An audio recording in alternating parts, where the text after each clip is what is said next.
I was really excited to be taking back 19,000 to day 2 in Nottingham.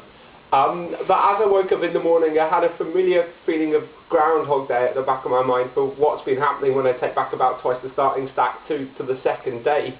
It started in the first event of the year in Deauville. I took about 17,000 and within 2 hands was looking for the train to Paris. Vienna took back twice the starting stack and that lasted about half an hour.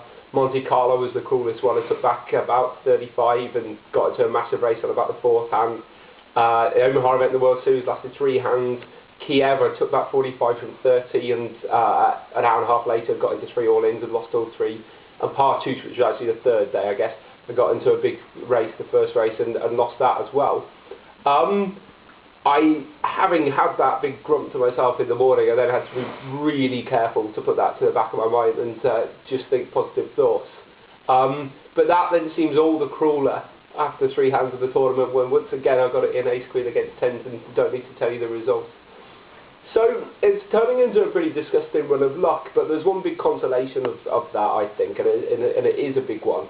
When I first started and kind of tried to draw some principles for tournament poker, I always wondered how would I react if I just was so ridiculously unlucky I lost every all in. Now that hasn't happened, it might seem that way, but this is turning into a pretty disgusting run of luck. And I think it's provided the answer, and I've probably just provided the answer by having a bit of moan, and that would be that I haven't reacted as well as I could, I think, so I'm going to make that the challenge to myself. I always really enjoy the game, but this has led me to moan a bit recently because it's just so consistent time after time after time.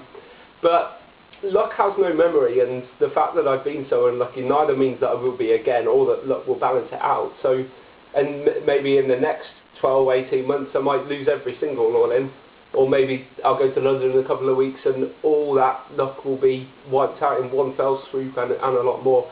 And in a game which is so bizarre that those two scenarios are actually possible, there's not much more you can do but smile and say whatever happens, happens. So in London in a couple of weeks' time, whatever happens, happens, and that will be on the blog.